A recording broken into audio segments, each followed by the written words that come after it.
এই যে আজকের 24 হতে পারলো এবং ঠিক যেই চিন্তা থেকে অনুপ্রাণিত হয়ে বাংলাদেশের অ্যাপলিটিক্যাল জেনজি সব থেকে বেশি পলিটিক্যাল হয়ে উঠলো, তার যদি 3টা অনুঘটক থাকে তার প্রধানতম অনুঘটক হচ্ছে শহীদ আবরার।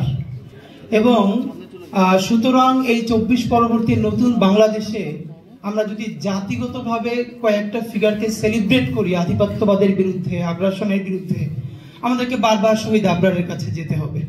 তা আমরা গত বছর কবর জিয়ারত করেছিলাম এবং আমার খুব কিছু ব্যাপার আছে না যে আপনি ওখানে না গেলে আসলে অনুভূতি তৈরি হবে না। আমরা গত বছর যখন গেছি তখন গিয়ে দেখি যে শহীদ আবরারের দাদা যান, তিনি বেঁচে আছেন। এবং আমরা ঢাকা থেকে এসেছি কবর জিয়ারত করার কথা শুনে, এত বয়োবৃদ্ধ, উনি তো হাঁটতে পারেন না, তবুও তিনি একটা জামা কাঁধে টেনে তারপরে কবর পর্যন্ত আসলেন। আমরা সবাই মিলে যখন কবর জিয়ারত করছিলাম, আমরা সবাই মিলে কান্নাকাটি করছিলাম, সেই সময়টা মনে পড়ে।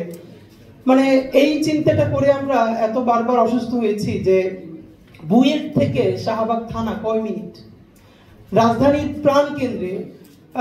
এই কথাটা বলে ফেলি যে আমরা কবর জিয়ারত করে তারপরে আবরারদের বাসায় গিয়েছিলাম। তো আন্টি অনেক কথা বলতে বলতে একটা মানুষের মধ্যে কি পরিমাণ ট্রমা হলে আমরা বলছিলাম যে আন্টি আমরা এটাকে জাতীয় আগ্রাসন বিরোধী দিবস হিসেবে ঘোষণা করেছি, আপনিও কিছু বলেন। তো তার থেকেও তার জন্য সব থেকে ট্রমা, সে বলে দেখো তোমরা এই নিয়ে আর বেশি কিছু করবা কিনা, তোমরাও আর আমার ছেলেটার মতো তোমাদের ভাগ্য না হয়। ওনার নিজের সন্তান হারানোর পর তখন উনি বলতেছেন যে একটা মানুষকে কেউ গুলি করে মেরে ফেলে, এটা একটা অবস্থা, 1 মিনিটের মধ্যে সে মরে যায়, 2 মিনিটের মধ্যে মরে যায়।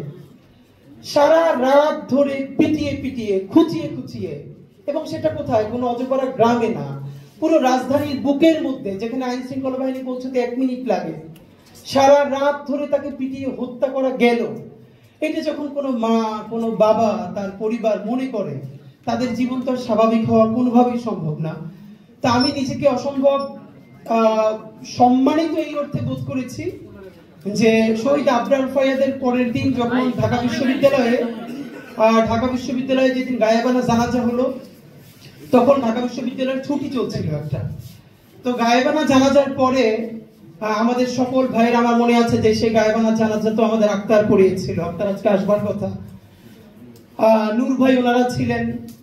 বুয়েটের দিকে যখন মিছিল নিয়ে যাওয়া হলো, সেই মিছিল বুয়েট প্রদক্ষিণ করে, আমি সেদিন সবচেয়ে তখন এখন উনি একজন বাংলাদেশের ডিস্ট্রিক্ট জাজ, উনিও বাংলাদেশপন্থী লেখালেখি অ্যাক্টিভিজম করবার কারণে অনেক সাফার করেছে।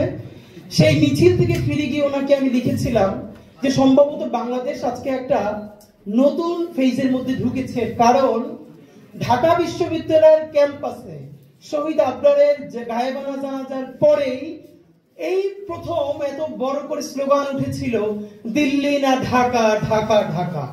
এবং আমি খুব অবাক হচ্ছিলাম যে এই ঢাকা বিশ্ববিদ্যালয়, যেখানে ছাত্রলীগের রাম রাজত্ব থেকে অধিক যদি কিছু বলা থাকে, যেখানে আবরারকে পিটিয়ে শহীদ করে ফেলা হলো, সেই ক্যাম্পাসে আওয়ামী লীগের জামানায় চতুর্বৃষ্টিতে যখন হয়ে আছে চতুর্দিকে, ইন্ডিয়ান এম্বাসি থেকে শুরু করে সবাই যখন সজাগ, তখন ঢাকা বিশ্ববিদ্যালয় থেকে শুরু করে বুয়েটের ভাই বোনেরা সবাই মিলে যখন বলতে পারছে দিল্লি না ঢাকা, ঢাকা ঢাকা, তাহলে সম্ভবত এই ফেরাউসিনার রাজত্ব শত বছর ধরে টিকে থাকবে না ইনশাআল্লাহ।